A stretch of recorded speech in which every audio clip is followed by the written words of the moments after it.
Good morning everyone, welcome back to my channel. কেমন আছো তোমরা সবাই? আশা করছি সবাই খুব ভালো আছো। আমিও বেশ ভালো আছি। আবারও একটা নতুন দিনের নতুন ব্লগে তোমাদের অনেক ওয়েলকাম জানিয়ে আজকের ব্লগটা শুরু করছি।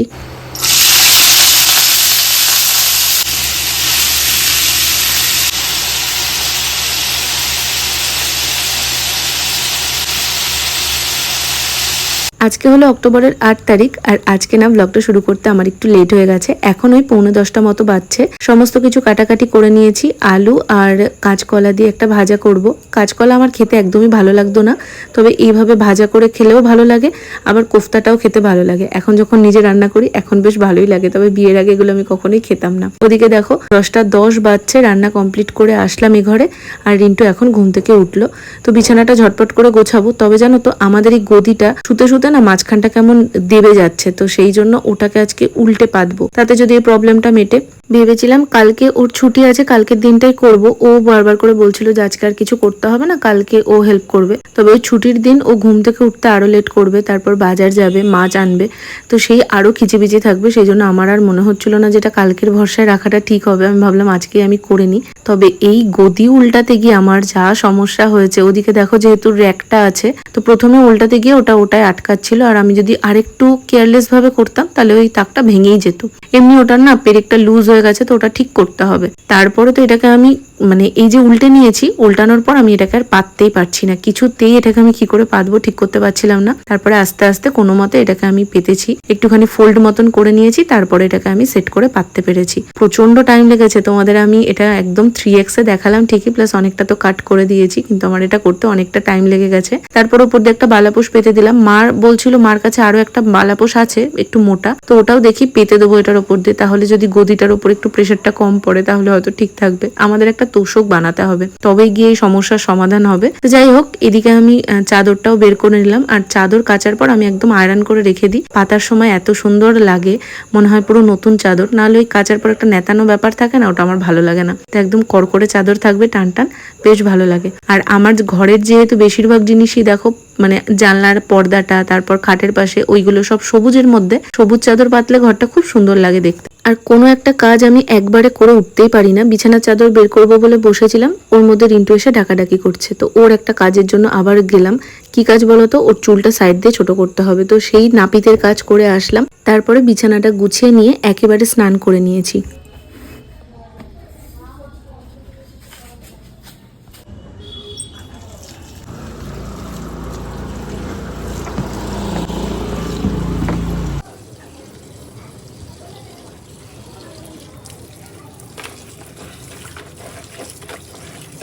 এই প্রত্যেকটা নাইটি একবার করে পরা হয়েছে, তাই আজকে সার্ফ দিয়ে কাচলাম না, একদম জল কাচা করে দিলাম। জলের মধ্যে একটু কমফর্ট দিয়ে নিয়েছিলাম, তো সে কমফর্ট দিয়ে এই নাইটি তিনটেকে কেচে দিলাম।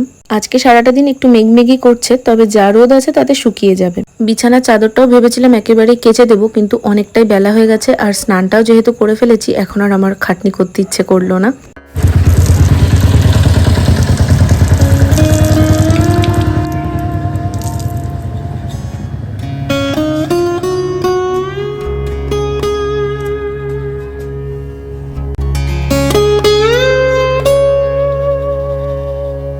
এখন বৃষ্টির একদমই ভরসা নেই। এদিকে রিন্টুরও বেশ কয়েকটা জামা কাপড় বাইরে কেচে মেলা আছে, একটা সোয়েটার কাচা আছে, তো এগুলো কতক্ষণে শুকাবে ভগবানই জানে। ওদিকে তো দেখো আকাশটা কেমন মেঘমেঘ করছে। আজকে খুব একটা রোদের জোর নেই। আর এই শীতকালটাতে না, যত বেলা বাড়তে থাকে রোদের জোর কমতে থাকে। আমি আসলে অনেকটা বেলাতেই কেচেছি, এগুলো সকালবেলাতেই কেচে দিলে এতক্ষণে শুকিয়ে যেত। এদিকে মা চা করেছিল, চা তাই একটু নিয়ে আমিও বসলাম। লাল চা করেছিল দেখি, তাই একটু খেলাম। আর চায়ের সাথে নিয়েছিলাম ওই খই মুরকি, লক্ষ্মী পুজোর সময় যেটা করা হয়েছিল। এবার আর করা হয়নি, কিনে আনাই হয়েছিল, তো সেই খই মুরকি মিশিয়ে রাখা ছিল, সেটাই একটুখানি আমি আর মা দুজন মিলে খেলাম। ব্রেকফাস্ট করেছি, তখন আর আমার ভিডিও করা হয়নি। আসলে ওই টাইমে আমার একটা ফোন আসে, আর ফোনে কথা বলতে বলতে ভিডিও করার কথা একদম ভুলে গেছিলাম।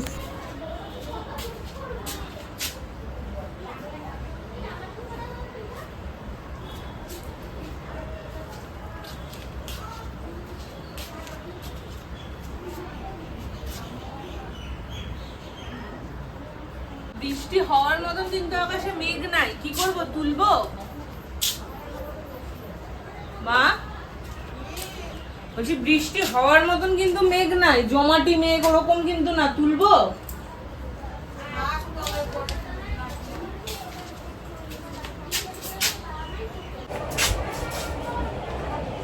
ছাড়া ছাড়া মেয়ে কেমন।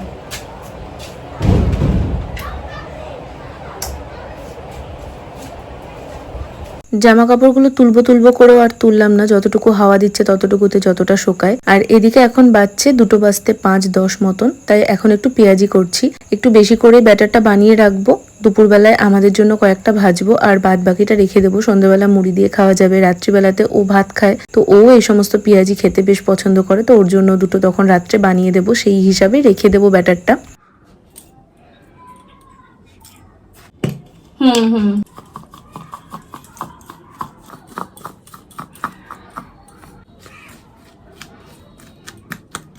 পেঁয়াজি আমি অনেক দিনই করেছি, তবে আজকে পেঁয়াজিটা না সত্যি খুব ভালো হয়েছিল। আর এখানে এই যে দেখছো এইটুকু, এটার মধ্যে আমি এখন জল টল দিয়ে বেশি করে বানিয়ে রাখবো। বাদ বাকিটা পেঁয়াজি আমি নুন মাখিয়ে বেসনটা দিয়ে হালকা করে বানিয়ে রেখেছি। যতটুকু এখন করব ততটুকুই আমি আলাদা করে বাটিতে তুলে রেখেছি। আজকে পেঁয়াজিটার মধ্যে একটু পেরি পেরি মশলা দিয়েছিলাম, তার জন্য এত সুন্দর টেস্ট হয়েছিল আর বেশ ক্রিস্পিও হয়েছিল পেঁয়াজিগুলো। সকালবেলায় যে আলু আর কাঁচকলাটা ভেজেছিলাম ওটাকে আলাদা একটা জায়গায় তুলে রাখলাম, আর তারপর এখন পেঁয়াজিগুলো ঝটপট করে ভেজে নেব।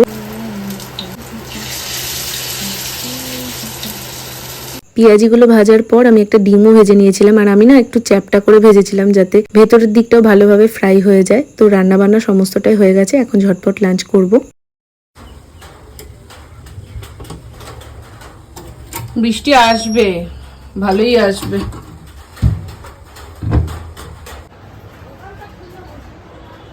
বাইরেটা বেশ কালো করে এসেছে, সেই জন্য ঝটপট করে নাইটিগুলো ভেতরে তুলে নিয়ে আসলাম। আর আজকে না তাড়াতাড়ি আমাদের লাঞ্চ করা হয়ে গেছে। এখন দেখো 2টো বাজছে, মা ওদিকে খেতে দিয়ে দিচ্ছে, কারণ কখন আবার কারেন্ট চলে যাবে। তো কি ভাগ্যিস জামাগুলো তুলে নিয়ে আসা হয়েছে, যেই মুহূর্তে খেতে বসেছি অমনি বাইরে মুষলধারে বৃষ্টি শুরু হয়েছে।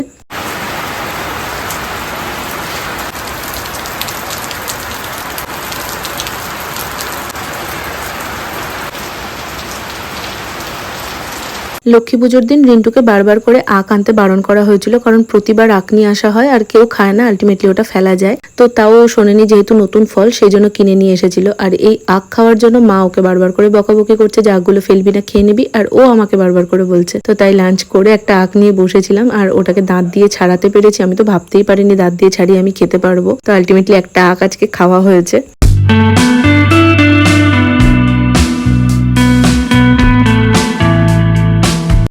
Good evening. এখন বাজছে 6:10 মতন। ওঠার পর দেখলাম বাড়িতে মা নেই, আর তাই জন্য সন্ধেটা ভাবলাম আমি দিয়ে দিই। ওই ঘরের ঠাকুর সন্ধে দিয়ে এসেছি, তারপর আমার ঘরের ঠাকুরটাকেও একটু ধূপকাঠি দিয়ে দিলাম। এই সন্ধেবেলাটা করে দু ঘরে মাই সন্ধে দেয়। ওদিকে আজকে দুপুরবেলাতে আমি ঘুমিয়েই পড়েছি, আর তারপর রিন্টু ফোন করেছিল, ফোনটা সাইলেন্ট ছিল তাই জন্য আর কথা হয়নি, তাই রিন্টুকে একটু ফোন করলাম। আর তারপর এখন মুড়ি নিয়ে বসেছি। Good evening everyone. আজকে সারাদিনে তোমাদের সাথে আমার এরমভাবে সামনাসামনি এসে কথা বলাই হয়নি। আসলে আজকে আমি সারাদিন প্রচুর টুকটাক করেছি, যেগুলো করেছি তোমাদের সাথে তো শেয়ার করেইছি। আর করার পর আমার এখন মনে পড়ছে আমি তোমাদের সাথে একবারও সামনাসামনি এসে কথা বলিনি। তো যাই হোক, এখন বাজছে 7:05, তোমাদের তো দেখালাম। আমি সকালবেলা দেখলে না, তখন পেঁয়াজি করেছিলাম, তো কিছুটা ব্যাটার আমি রেখে দিয়েছিলাম। সন্ধ্যাবেলা কি খাবো সেই জন্য ভাবলাম একটু পেঁয়াজি ভেজে নিই। তো পেঁয়াজি ভাজলাম, মুড়ি দিয়ে এখন এটাই খাবো। তার সাথে মাকেও ফোন করতে হবে। আমি জানি না কেন আমার সবসময় না ফোন সাইলেন্টেই থাকে, মানে আমার ওটা হ্যাবিট হয়ে গেছে ফোন সাইলেন্টে রেখে দেওয়া। তো সাইলেন্ট করে দিয়ে আমি গেছিলাম ওদিকে রান্নাঘরে, মা ফোন করেছিল আর একটা আননোন নাম্বার থেকে ফোন এসেছে। বাট আননোন নাম্বারটাতে আমি এর আগে 2বার কল করেছি, কে আমি মনে করতে পারছি না। তো মাকে জিজ্ঞেস করতে হবে মার কেউ চেনা কিনা। তো যাই হোক, চলো এখন মাকে একটা ফোন করি আর এটা তার সঙ্গে খাই। প্লাস এই টাইমটা আমি একটু ব্লগ দেখবো, একটু নিজের মতন সময় কাটাবো। সারাদিনে সত্যি কথা বলতে টাইম পেলেও আমার এডিটিং থাকে, তো ফোনে কারোর ব্লগ দেখা এ সমস্ত হয়ই না। এই সন্ধ্যেবেলাটা আমি একটা ফাঁকা টাইম পাই, সন্ধ্যেবেলাটায় তখন ব্লগ দেখা হয়। রাত্রের রান্না বলতে রিন্টুকে রুটি আনতে বলতে হবে। প্রত্যেকদিন তো আমি ভাতই খাই, তবে আজকে রুটি খাবো। ভাতটা আজকে একজনের মতনই আছে, তো রুটি আনতে বলতে হবে। আর রুটির সঙ্গে খাওয়ার কিছু তরকারি করতে হবে, কারণ রাত্রের জন্য ওই ভাজাভুজি রয়েছে, তরকারি আজকে করা হয়নি। তো রুটি দিয়ে দেখবে ভাজাভুজি ভালো লাগে না, ভাত দিয়ে ভালো লাগে। ডিম আছে, ওকে ডিম ভাজা করে দেবো। তো দেখা যাক, রিন্টুকে কিছু একটু আনতে বলবো।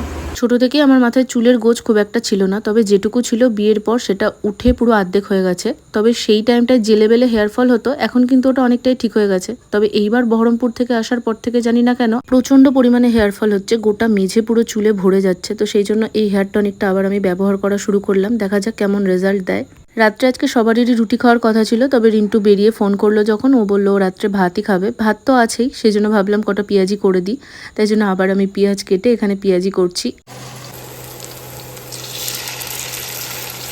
রাতের দিকটা করে এখন আবার দুদিন ধরে বেশ ভালোই শীত শীত করছে। আমার এই জ্যাকেটটা আলমারির একদম সামনেই থাকে, মানে বৃষ্টি যখন হয় তখনও কিন্তু আমাদের ঘর খুব ঠান্ডা হয়ে যায়, তো সেই তখনও পড়তে হয়, ওই জন্য এটাকে আমি একদম হাতের কাছেই রেখে দিই। তো আমার এই রান্নাটা হলেই আজকের মতন ডিউটি শেষ। আবার কাল সকাল থেকে শুরু হবে একই জিনিসের পুনরাবৃত্তি। ওই যে বলে না, হাউস ওয়াইফদের কখনো ছুটি হয় না। রান্নাঘরের কাজ কমপ্লিট করে এদিকে জানলা টানলা ভালো করে দিয়ে দিলাম, আর রিন্টু আসার সময়তে ঘুগনি নিয়ে এসেছিল। এই ঘুগনিটা খেতে আমার বেশ ভালো লাগে। তো চলো, আজকের ব্লগটা কেমন লাগলো অবশ্যই একটা কমেন্টে জানিও। ভালো লাগলে সাবস্ক্রাইব করে পাশে থেকে যেও। দেখা হবে খুব শিগগিরই। আজকের মতো টাটা।